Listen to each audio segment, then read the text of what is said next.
Bora mergulhar de cabeça no primeiro conflito que literalmente engoliu o planeta inteiro. Uma guerra que não só redesenhou mapas, mas mudou para sempre a forma como a gente pensa. Vamos entender como a Grande Guerra começou. 70 milhões. É um número que mal cabe na nossa cabeça, né? Mas essa foi a escala da coisa. 70 milhões de soldados de 32 nações diferentes de todos os cantos do mundo foram chamados para lutar. E desse número todo, 15 milhões. 15 milhões de pessoas que simplesmente não voltaram para casa. Uma geração inteira marcada pela perda. Mas, peraí, uma guerra desse tamanho não nasce do dia para a noite, certo? Para a gente entender essa explosão, a gente precisa olhar para a Europa um pouquinho antes de 1914. O continente era, sem exagero, um barril de pólvora, só esperando alguém acender o fósforo. Pensa só no cenário. Você tinha rivalidades antigas, daquelas de vizinho que não se bica, principalmente entre a França e a Alemanha, que tinha acabado de se unificar e estava cheia de moral. Junta isso com uma corrida maluca para ver quem tinha mais arma e mais navio, e uma vontade de expandir os impérios, a tensão era quase palpável. E toda essa treta acabou dividindo a galera em basicamente dois times. A Europa estava rachada e o pior, todo mundo tinha assinado tratados do tipo mexeu com um, mexeu com todos. Na prática, isso significava que qualquer briguinha de bar podia virar uma guerra generalizada. Então o palco estava todo montado, o barril de pólvora estava lá, cheinho, faltava só a faísca. E ela veio num dia de verão, numa cidade chamada Sarajevo.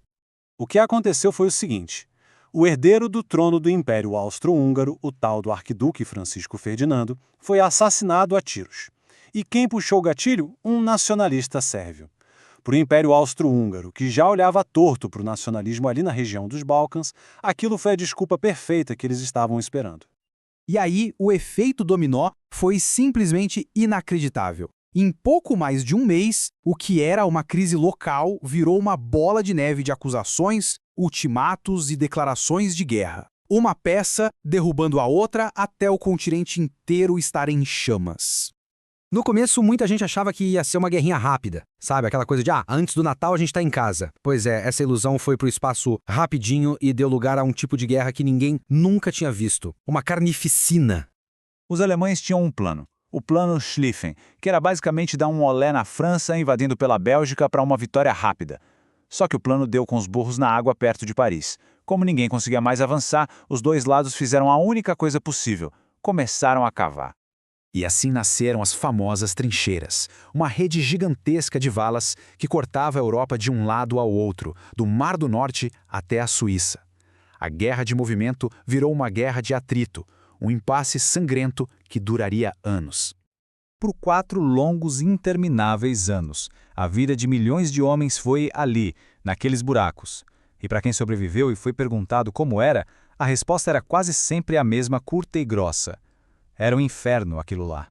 E era um inferno mesmo. Tenta imaginar o dia a dia. Lama até o joelho, ratos do tamanho de gatos, doenças, o barulho ensurdecedor e constante das bombas, e entre a sua trincheira e a do inimigo, a terra de ninguém, um cemitério a céu aberto. Com a guerra empacada desse jeito na Europa, a coisa começou a transbordar. O que era um conflito europeu escalou e se tornou, de fato, uma guerra mundial. Os grandes impérios puxaram suas colônias para a briga. E de repente tinha gente lutando vinda da África, da Ásia. O Japão entrou, Portugal também. A Itália, aliás, até trocou de lado no meio do caminho. O mapa da guerra virou, de vez, o mapa mundi.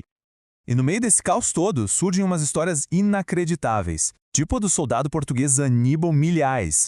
O cara, sozinho, com sua metralhadora, simplesmente segurou um ataque alemão inteiro, salvando um monte de companheiros. Ele virou uma lenda, claro. Aí chega o ano de 1917 e o tabuleiro vira completamente. Lá na Rússia, estoura a Revolução Comunista. O país estava um caos, exausto da guerra, e eles simplesmente pedem para sair. Assinam um tratado e pronto, a Rússia está fora do jogo.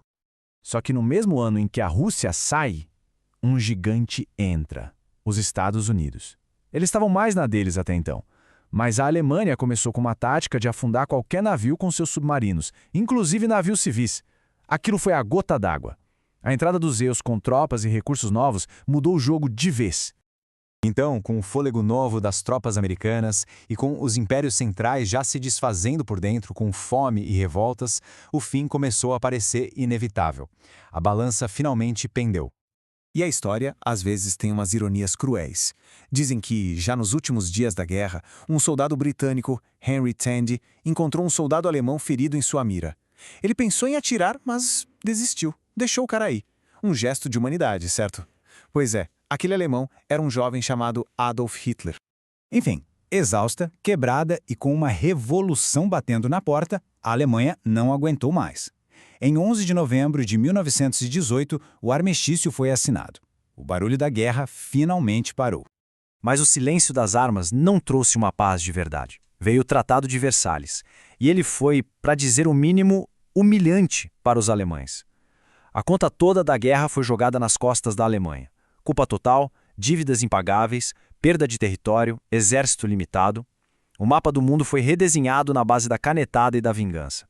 No fim das contas, não foi uma paz para reconciliar, foi uma paz para punir. E o sentimento que ficou na Alemanha foi de humilhação, de raiva, de injustiça. Era o solo perfeito, adubado e pronto para o que viria apenas 20 anos depois. Isso deixa a gente pensando, né? Uma paz que se baseia em vingança, ela realmente encerra uma guerra ou ela só aperta um botão de pause? O marechal francês, um dos comandantes vitoriosos, ao ler o tratado, disse uma frase que se provou profética. Isto não é paz, é um armistício por 20 anos. E ele estava absolutamente certo.